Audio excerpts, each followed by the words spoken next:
Hi, everybody. Welcome to episode 1 of our physical health series. When we were deciding what to put into this series, one of the concepts that came up the most was just this idea of general well-being. So how do we keep the body functioning optimally when we're doing things like training, performing, traveling, using the body a lot? Okay, how do we stay functioning well? How do we maintain our longevity while doing that? Start this off, we need to understand the concept of homeostasis. And this is our body's state of balance, okay, of internal physical and chemical balance. When we're in a good state of homeostasis, that is when we are functioning optimally. Stresses are anything that disrupt this balance. Okay, and this is a huge category and can include anything from illness, injury, environment and temperature, psychological or emotional stress, nutrient availability, lack of sleep, and exercise. So now we don't want to be afraid of stress. We need stress to get better as athletes. Our bodies are awesome and they can adapt to the stresses placed on them, provided that we facilitate and allow for adequate recovery. If overall stresses get too high, and we aren't able to facilitate recovery, that's when we lose the ability to adapt to stress and we get out of this state of balance. We stop functioning optimally. This can manifest as physical performance deficits, staying sore or tight longer than usual, GI issues, low libido, decreased immune system function, change in body composition, and also a lack of sleep or poor sleep. And that in turn leads to things like fogginess, short temper, forgetfulness, and difficulty concentrating. So now when we talk about general well-being, we're talking about ways and we're looking at ways to best facilitate recovery from the stresses that we know we're going to incur, whether from training, performing, traveling, anything in that category, but then also to mitigate other stresses in our lives from things outside of our practice that we may be able to have a little bit more control over. So that's what we're getting into in this episode. We're talking about strategies to facilitate recovery and minimize other stress where we can. This is a very big list. There's a lot of stuff we're going to talk about today. And I really don't want you to feel overwhelmed and to think that you need to implement all of these strategies to have some benefit. That is not the case. We're talking about overall stress load here. So even if we're able to decrease one aspect of stress in our lives, that decreases the overall load, and that can be super beneficial. So it doesn't have to be all or nothing. All right, and then quickly before we get into it, just a disclaimer, this is not medical advice. This is just information. All right, let's go.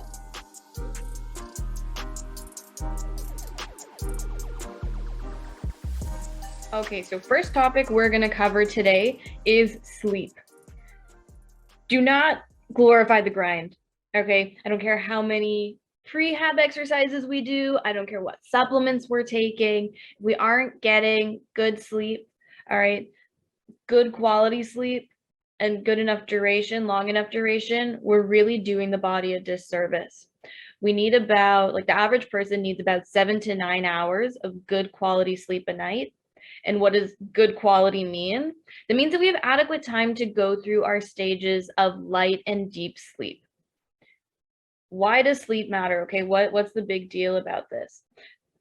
During deep sleep, and this is one of many reasons, but during deep sleep is when we release something called growth hormone. Growth hormone is what stimulates recovery in our body. It facilitates muscle repair and muscle growth. So if we don't get enough deep sleep in a given night, or also over multiple nights, this can become like a chronic thing. Growth hormone secretion diminishes and we're not able to facilitate recovery and repair in our bodies. So this is that adaptation that we were talking about. We're not able to facilitate that. And this ultimately leads to decreased performance like physical performance. And then this also leads to an increase in what we call rating of perceived exertion. So how hard that we find a given exercise to be for a given task. So one day that we had good sleep, you ran a mile, and on a 0 to 10 scale, that was about a 5. I felt it was, difficult, but not too difficult. When we have a bad night's sleep, or if we have chronically bad sleep, that rating of perceived exertion for a given task goes up. So that might be, instead of a 5, that could be a 6, 7, or 8. Without adequate sleep, our psychomotor function decreases. This is our hand-eye coordination. This is our agility, our decision-making with movement, and this is not something that we want to decrease. And lastly, okay, due to our processes of hormone secretion during sleep, so not just growth hormone like we talked about, but there's also lots of other ones. If we have sleep deprivation, or even just a chronically non-existent sleep schedule, so we're going to bed and we're getting up at different times always, okay, or for a given period of time, this can lead to more chronic health issues because it disrupts that regular schedule of hormone secretion. So this can lead to health issues such as increasing our risk for cardiovascular disease, also certain cancers, and thyroid dysfunction. So now that we know that sleep's important and why it's important, how do we get good sleep? So we need to make sure that we are creating a comfortable environment for sleep. All right, level of light, temperature, making sure body and mind are relaxed.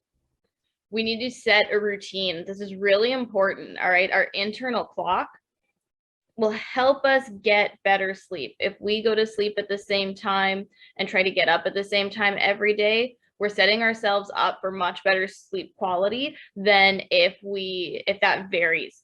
All right, I know that's not always the easiest thing to do, but at least creating a routine around sleep can be very beneficial.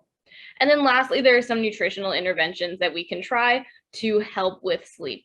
So specifically avoiding things like caffeine after 2 or 3 p.m., alcohol and nicotine, avoiding eating big meals before we go to sleep, and then also considering what we're eating and drinking closer to sleep time so that we're not disrupting our sleep, either with waking up to go to the bathroom or with our body having to digest heavier foods while we're sleeping.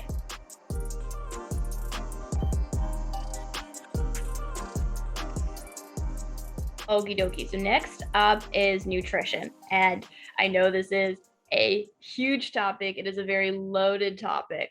And so what I want to be really clear about here is that we are talking about nutrition for performance.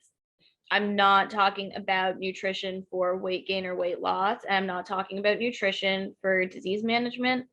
I'm talking about specifically what we know about nutrition for fueling athletic performance. Okay, so let's start with that. Fueling.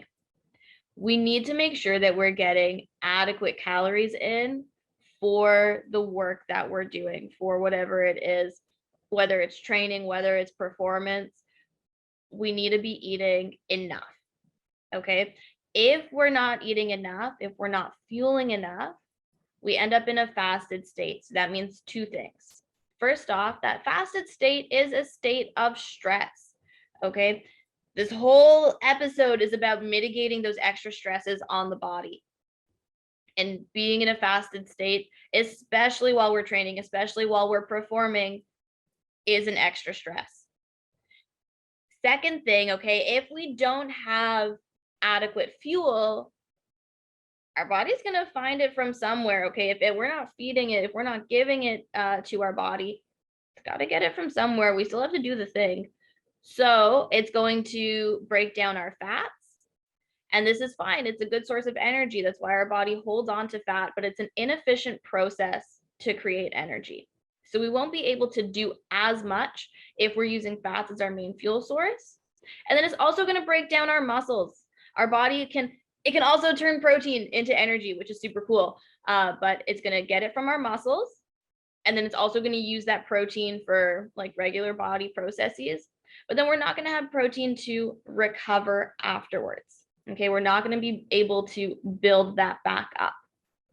So We want to provide fuel for our body, for performance, for rehearsals, for training. Okay, so a big part of this is making sure that we're not working out fasted.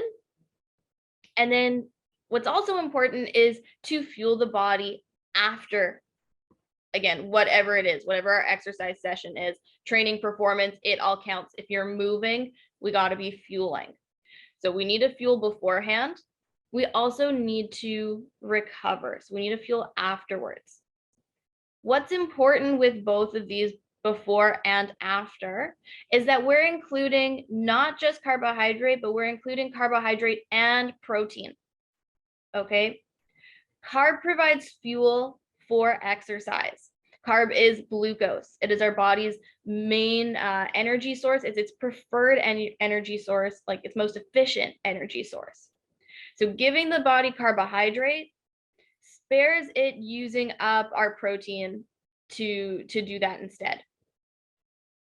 Eating protein along with that carb then gives the body something to recover with, something to rebuild the muscle with at the end of our bout of exercise. Again, whatever that happens to be, training, performance, teaching even. Okay, so it's important that we get adequate fuel beforehand with a carb and protein, and adequate fuel afterwards with a carb and protein. And again, both is important, and it's needed before and after. If we have long bouts of exercise, okay, I'm talking here lasting more than 2 hours, it's also important that we try and include some snacks. All right, have some snacks available. And for these, something easily digestible. So I'd want to worry a little bit less about the exact macronutrient breakdown. Okay, here, if we're not getting as much protein, that's totally fine. But something to give the body fuel so that we're not ending up in that fasted state, that higher stress state, and we're able to perform better. So this could be something, let's say, quick eats. So sipping on a fruit smoothie is good. Granola bars are great. If we have a little bit more time to like sit and have a little snack, pita or pretzels with hummus or another kind of dip, all good options. Okay, the point is that we are fueling throughout. If we're lasting more than 2 hours, if there's a chance that we can deplete our body's stores of energy so that we're sparing muscle, we're sparing our fats. Quickly, let's talk about fats. And same like carbs and protein, I don't want us limiting any single macronutrient group. We don't need to be afraid of any of them. Our body has evolved to use all of them. In general, we try to say that athletes should be discouraged from having a fat intake below 20% of their overall energy intake. This is usually accompanied by like a decreased variety in our diet. And so not only are we going to have an inadequate fat intake, but generally we can also end up with certain micronutrient deficiencies, especially our fat soluble vitamins, so vitamins A, E, D, and K, and our essential fatty acids. Fat contributes to our feelings of staying full. And again, it can also help fuel our exercise. So don't be afraid of them. Do not cut them out. They're important, but obviously eaten in moderation. When we eat a variety of food, so trying to get colorful foods, a variety of meats and plant-based protein sources as well, we can ensure pretty much adequate macro and micronutrient intake. So our macronutrients, like we talked about, are carbs, fats, and proteins, and our micronutrients, which don't provide us with energy, but are still super important, are vitamins and minerals. If you are a picky eater and you don't like to eat a variety of food, that's totally okay. That's not a big deal, but take a multivitamin. All right. Find one that works for you, that you feel safe putting in your body, that works for your budget as well. But something is going to be better than nothing. And as well, another supplement, if we don't have a very varied diet, is an omega-3 supplement. Okay, this is an essential fatty acid. It's really important for our body's functioning. It's important for performance and can be hard to get if we have a limited diet. In the case that we are traveling or we don't have a lot of time, there are a lot of, as much as we, try to eat whole foods, we try to limit our fast food intake. Sometimes there isn't really an option around it. Okay, if we're stuck in a hotel room, if we've been on the road. So let's talk real quick here about a few options for how we can make good food choices while we don't necessarily have access to a lot of food options. So choosing fast food like burritos, or basically any restaurant that serves stuff, like a fast food restaurant that serves something in a bowl, like poke, or I don't know about in the States or other places, something like Freshie that does salad bowls. Generally, those we can get a really good variety of food. Okay, so we'll have different plant-based sources of protein as well as carbohydrate. We can get a good variety of vegetables, and there are lots of different protein options. So these are great for getting all our macronutrients as well as a variety of micronutrients. Another option is smoothies. Going to a smoothie bar, because again, we can get a solid amount of variety. We can get vegetables in there. If you find that they're too sweet, you can ask to swap out juice as a mix for water. If we find that we need a little bit more protein, most smoothie bars offer you can add in a scoop of protein to your smoothie. You can also swap, again, if there's mixing with juice, ask to swap it with milk or a milk substitute that's going to give us a bit more protein into that smoothie.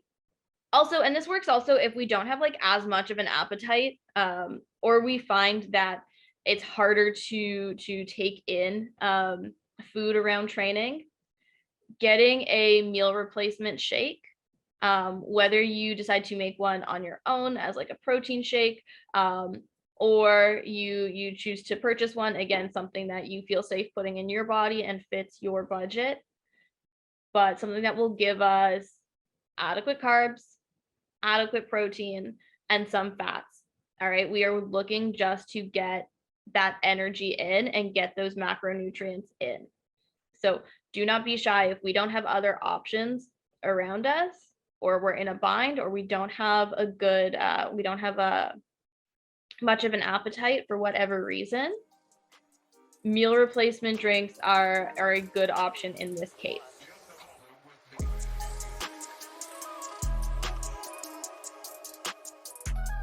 So next up, going along with nutrition, is hydration.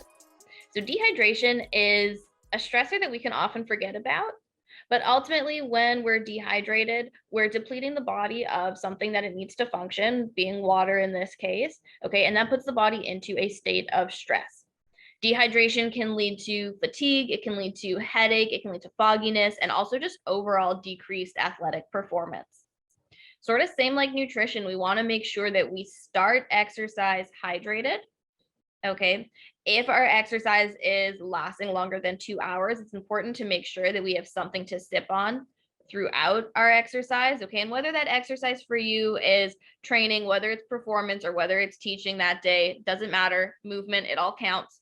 All right, and that we rehydrate at the end of exercise, especially if we know that we're a bit of a sweaty person. When we sweat, we're not losing just water, we're also losing electrolytes, okay? Specifically, not necessarily specifically, but especially sodium and potassium. There's a couple ways that we can replenish these guys, all right? And we can do that through our dietary intake. So making sure that we're salting our food in our recovery meal or snack, whatever. Or we can do this through a sports drink. So whether you choose to use a commercial sports drink, those are super convenient. Some may have additives, added color, and they may be high in sugar, but go with what suits you and what you feel safe putting in your body, what suits your taste buds, and also what suits your budget. Instead of a commercial sports drink, we also have the option to create our own. So we can add in a 1/4 teaspoon of salt into a liter of water. We can also add into that like a squeeze of lemon juice, or some maple syrup or some honey to help add to the nutrition of it. And then ultimately, when it comes to hydration, use your pee as a guide. Okay, we want our pee to be a nice pale yellow color. If we're like, we're dark yellow, we're brown, we're dehydrated. Okay, go drink some water now, please. Preferably with some salts or something in it so that we're not only adding water, but we are also replenishing electrolytes in our body. And on the other hand, if our pee is clear, that means we are hyperhydrated.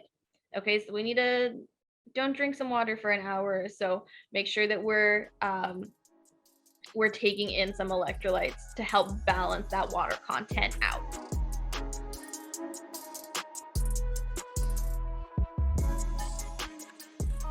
Okay, so next up, we're talking about emotional and psychological stress.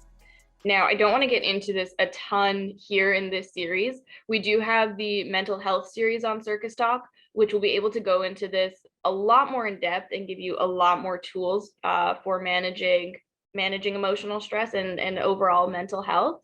But we do need to acknowledge it here when we're talking about general well-being.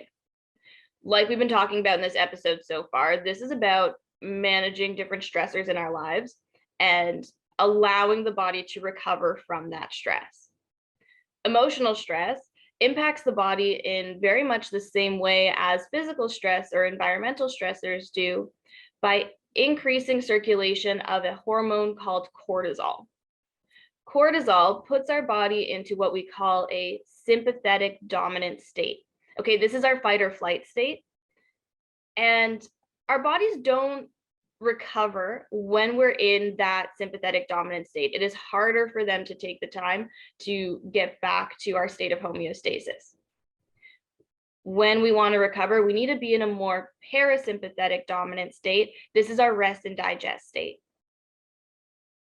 Even, if we take times for cool downs and we're eating properly and we're sleeping properly, if we have high amounts of emotional stress, we're still going to have that high amount of cortisol, and we're going to be in that more sympathetic dominant state. It's going to be harder for the body to recover, to come back to our state of homeostasis overall. Okay, so that's all I really want to say about it here. I'm going to link in our notes to one of my favorite tools to use to manage emotional stress. Maybe that'll be something that'll be helpful to you, but check out that mental health series. It's going to be able to go a lot more in depth on this. And I just want to take the time here to acknowledge that it is not just physical stressors that we need to pay attention to when we're talking about general well-being, but emotional stressors can have a huge impact as well. And we need to give them attention too.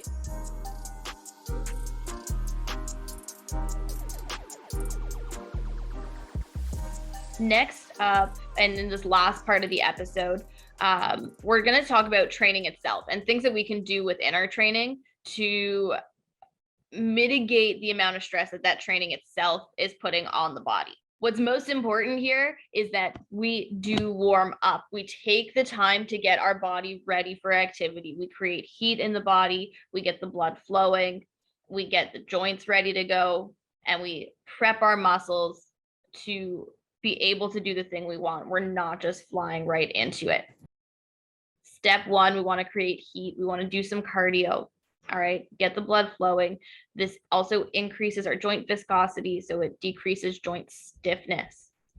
After that, we want to do some specific muscle prep and activation. So getting the muscles ready to go that we're going to be using for our specific skills. So we're doing a bunch of jumps that day, getting ready with some glute bridges, some squats, getting the muscles we're going to use awake and ready to go. And this is also a really beautiful time to add in some of like your prehab and maintenance exercises. After that, this is a good spot to add in your dynamic stretching or active static stretching. This loosens the muscles that we need and gets us ready to go into the ranges that we need for our skills. So people are getting really afraid of static stretching. It is not something to be afraid of. If we're going to be pulling our splits in our training, stretch your splits before your training. That's okay. I say active static stretching here, meaning that we are holding ourselves in those positions. We don't relax into those positions. If we do choose to do passive static stretching in our warm-up, so holding a split, holding a middle split, whatever position you're doing. We could do it passively. We can relax into the position, but to mitigate the amount of decreased muscle activation that we can get from those, decrease the amount of impact it has on our proprioception, adding in some ballistic movements afterwards. So adding in some jumps, some skipping, hopping, that kind of thing, very soon after that static stretching, passive static stretching can help mitigate that. And then at the end of our warm up, that's when we start doing our specific skills, going from basic to more advanced. Okay. We're not only warming up the muscles here, but we're also warming up the nervous system, getting it ready for what it's about to do, taking it through the motions. Next up is load management. So this we're really going to talk about a lot more in episode 3. So I'm not going to get into it much here, but making sure that we are paying attention to how much of a specific skill we're doing so that we're not being so repetitive on the body. Okay. Especially if we're doing things like jumps or landings, anything with impact, we are paying attention and being really aware of how much we are doing so that we don't end up doing too much and we let the body recover from it and we're purposeful in our training. So again, I'm going to get a lot more into load management in episode 3 when we talk about chronic injury, but I need to mention it here that it is a big part of how we can mitigate the stress of training. Conditioning is another really important aspect to this. So making sure that, yes, we use our conditioning for strength gains, but we're also using it to maintain balance in the body. So say I am a hand balancer and I've just done a session where all I've done this whole time is push, push, push. I'm adding into my conditioning set some pulling. So I'm not getting an imbalance between my pushing and pulling muscles of my body, but I'm keeping it even. Same deal if I'm training silks and I'm climbing the whole time, I'm adding a bunch of pushing exercises into my conditioning to even out those muscles. If, let's say, I'm training an act where I'm dominant in one arm, your conditioning is the perfect time to make sure that we are giving the other arm some love and staying strong in that other arm. Okay, doing single arm exercises on that non-dominant side so that we don't get an imbalance, which can lead to an increased risk of both chronic and acute injury. Lastly, here is our cool downs. So cool downs are a really important and sometimes overlooked aspect of training, but sort of how we've spoken about, we need to get into a state of recovery. We want to promote recovery in our body. During training, during exercise, whatever kind of exercise it is, we get into what we call a sympathetic dominant state, this is our fight or flight state. Okay, our body is like ready to go. To recover, we want to be in a parasympathetic dominant state. This is our rest and digest. This is where our body allows itself to recover. If we don't get into a parasympathetic dominant state, then we're not going to recover as well as we can. So using a cool down at the end of class or at the end of whatever you're doing, I know how many times have we done our conditioning set, ran out of class, finished an event, took your stuff down, got out of there, but not taking the time to let the body come into that parasympathetic state. So we can do this with some breath work, just a few minutes of deep belly breathing. And we could also do this with some light passive stretching, okay? Less so with the intention here of flexibility gains, but more so with the intention of relaxation for the body.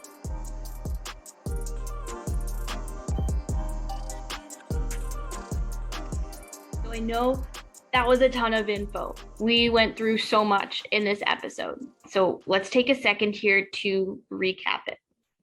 When we talk about general well-being, we're talking about managing and mitigating our stressors, okay? And this is not just stress from training, but this is stress in all aspects of our lives.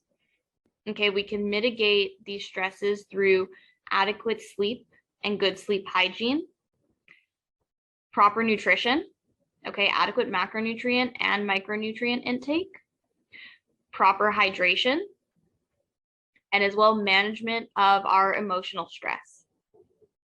During training, there are also certain things we can do to decrease the stresses of training on our body. So using a warm-up to prepare the body for training, managing the amount that we're doing so that we're not overloading,